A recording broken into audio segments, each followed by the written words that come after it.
Hello everyone, कैसे हैं आप सब। आज एक और नए वीडियो में आपका स्वागत हो गया।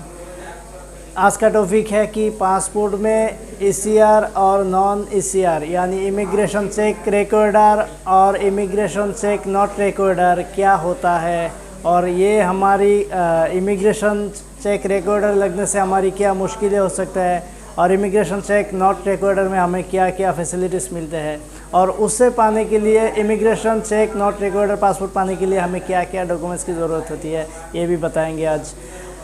अस्सलाम वालेकुम, आप देख रहे हैं इंटरनेशनल हेल्पलाइन और मैं हूं बाबर आपके साथ।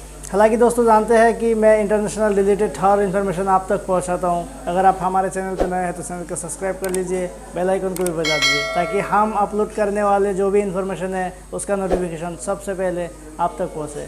आखिर तक देखिएगा दोस्तों, तभी आप समझ पाएंगे कि ये कैसे करना है और क्या क्या डॉक्यूमेंट्स इसमें चाहिए होते हैं। तो चलिए दोस्तों शुरू करते हैं मूल इन्फॉर्मेशन। जी हाँ दोस्तों, सबसे पहले बताएंगे कि ये इमिग्रेशन और नॉन इमिग्रेशन होता क्या है और इससे हमारे कितने फ़ायदे और कितने नुकसान होते हैं। इमिग्रेशन रहने से क्या नुकसान होता है और इमिग्रेशन नहीं रहने से यानी इमिग्रेशन चेक नॉट रिकॉर्डर होने से हमारी क्या क्या फैसिलिटीज़ है, क्या फ़ायदा होता है। और उसके बाद बात करेंगे कि इसमें क्या क्या डॉक्यूमेंट सबमिट करना होता है और किस डॉक्यूमेंट्स पे हम ये नॉन ईसीआर पासपोर्ट पा सकते हैं यानी इमिग्रेशन चेक नॉट रिकॉर्डर। दोस्तों सबसे पहले तो इमिग्रेशन एक ऐसा चीज़ है जो आप 10वीं के नीचे का स्टूडेंट है और जिसका दौलत इतना ज़्यादा नहीं है, उन सब लोगों को दिया जाता है। इमिग्रेशन का मतलब होता है जब भी आप कोई विदेश जाए तब आपका जो वीज़ा होता है, आप सिर्फ टूरिस्ट वीज़ा को छोड़ के बाकी जितने भी वीज़ा होंगे, आप बिजनेस वीज़ा पे जाइएगा या आप काम के लिए जाइएगा, जो भी वर्क वीज़ा जो भी वीज़ा होता है उसमें इमिग्रेशन चेक रिकॉर्डर लगता है। यानी आपका जाने से पहले आपको जिसको बोलते हैं हम पीसीसी, इसके जैसा सेम एक रिपोर्ट हमें जमा करनी होती है। और हमारा जो वीज़ा है इसको पूरे तरीके हमारे जो एम्बेसी होता है वो सबसे पहले इसका इमिग्रेशन बनाता है कि आप जिस वीज़े पे जा रहे हो उसमें जाने का बाद कोई मुश्किल तो नहीं आएगा और उस वीज़ा किससे ताल्लुक़ रखता है। ये होता है इमिग्रेशन चेक रिकॉर्डर का, जो आपको बाहर जाने से इस देश का गवर्नमेंट है वो जांच करके देगा उस वीज़ा पे क्या सही है क्या गलत है। और नॉन इमिग्रेशन का मतलब होता है आप जाने से पहले आपको ऐसा कोई डॉक्यूमेंट सबमिट नहीं करना होता है और आप जिस वीज़े पे जा रहे हो उस वीज़े को उन लोग चेक नहीं करता। इसका मतलब होता है कि आप कम से कम ये इमिग्रेशन पाने के लिए जो आप जो डॉक्यूमेंट सबमिट करते हो, कम से कम 10वीं पास का सर्टिफिकेट, 4 डॉक्यूमेंट्स इसमें वैलिडिटीज़ है।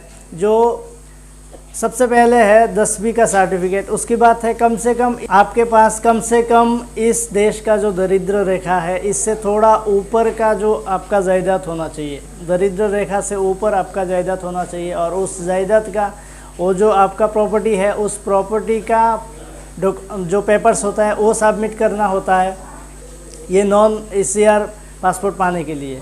और तीसरा जो ऑप्शन होता है वो है आपका कोई भी पेरेंट्स यानी आपका फादर, आपका मदर या आपका ब्रदर एंड सिस्टर, यानी आपकी ये जो पेरेंट्स होते हैं अपने ही फैमिली का, तो उसका कोई भी फैमिली का जो मेंबर्स है उसका गवर्नमेंट जॉब अगर गवर्नमेंट जॉब है उसका डॉक्यूमेंट सबमिट करेंगे तो आपको नॉन ईसीआर पासपोर्ट मिल जाएगा।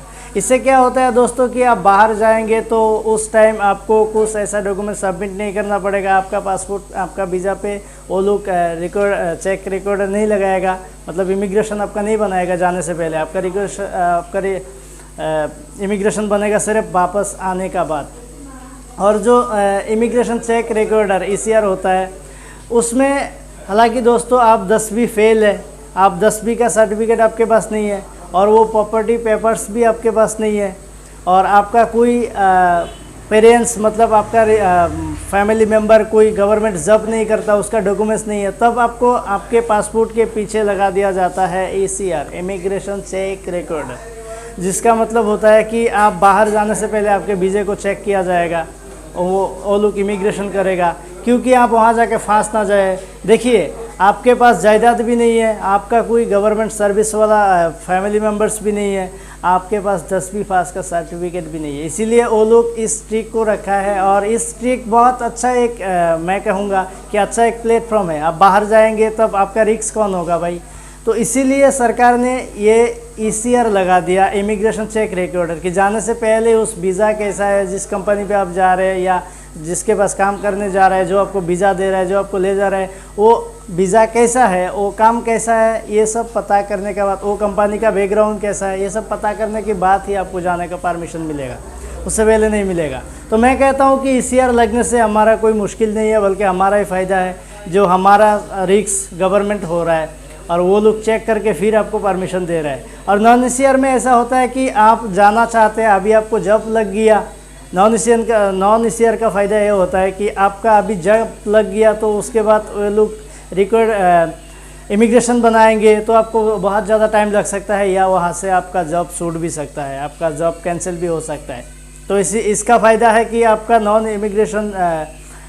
इमिग्रेशन वाला पासपोर्ट हो तो आप जल्द से जल्द, आपको जब भी वीज़ा मिले, जब भी आपका जॉब लग गया तब भी आप जा सकते हैं, सरकार को कुछ बताए बिना, यानी इंडियन जो एम्बेसी होता है उसको जवाब दिए बिना, उसको ये वेरिफिकेशन, इसमें जो वेरिफिकेशन होता है यानी इमिग्रेशन जो बनता है, ये किए बिना ही आप जा सकते हैं। ये है दोनों का फ़ायदा। तो दोस्तों मैं बता दिया आपको कि ये दोनों का फ़ायदा क्या है और इससे पाने के लिए डॉक्यूमेंट्स क्या क्या चाहिए। और अभी बाकी रह गया कि ECR पाने के लिए, यानी इमिग्रेशन चेक रिकॉर्डर पासपोर्ट पाने के लिए क्या डॉक्यूमेंट चाहिए। दोस्तों उसके लिए कोई डॉक्यूमेंट्स नहीं है। अगर आपके पास डॉक्यूमेंट्स है ही नहीं तो आपका बन रहा है इमिग्रेशन चेक रिकॉर्डर वाला पासपोर्ट। यानी आपके पास जो 4 डॉक्यूमेंट्स मैंने बताया, एक है 10वीं पास का सर्टिफिकेट, दूसरा है आपका फैमिली मेम्बर्स गवर्नमेंट जॉब वाला, तीसरा है आपका जो प्रॉपर्टी है उसका पेपर्स, या चौथा है आपका कोई रिलेटेड बाहर रहने वाला। ये चारों डॉक्यूमेंट्स आपके पास अगर नहीं है तो भी आपका इमिग्रेशन चेक रिकॉर्डर वाला पासपोर्ट बनेगा। और ये इसलिए बनेगा क्योंकि आपका रिस्क कौन होगा, आप इधर से 10वीं पास नहीं है, उधर आपका प्रॉपर्टी भी नहीं है, आपका कोई रिलेशन, आपका कोई फैमिली मेम्बर ऐसा भी नहीं है कि सरकारी जॉब कर रहा है।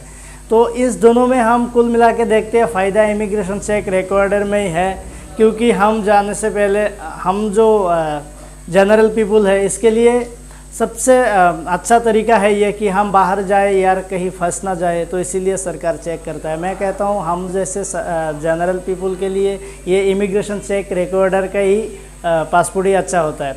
और जो बाकी जो लोग हैं जिसका नॉन ECR मतलब immigration check not recorder passport बन गया, तो मान लीजिए कि वो 10वीं पास का सर्टिफिकेट दे के बनाने के बाद वो बाहर गया, लेकिन उसके पीछे उसका कुछ भी नहीं है, वो गरीब घर का लड़का है, तो जाने के बाद वहाँ कंपनी में फंस गया, उसका तो गारंटी गवर्नमेंट नहीं लेगा, उसका तो इमिग्रेशन नहीं बना, उस वीज़े को नहीं देखा, तो वहाँ से उसको वापस आना पड़ा, बहुत नुकसान हुआ। तो इसलिए मैं कहता हूँ जो हम जनरल पीपल है जिसका हमारे पास इतना प्रॉपर्टीज़ नहीं है, मतलब हमारे पीछे कुछ भी नहीं है, हम बाहर काम के लिए जाते हैं, तो उन लोगों को मैं कहता हूँ पासपोर्ट बनाने के टाइम में इमिग्रेशन चेक रिकॉर्डर ही बनाए।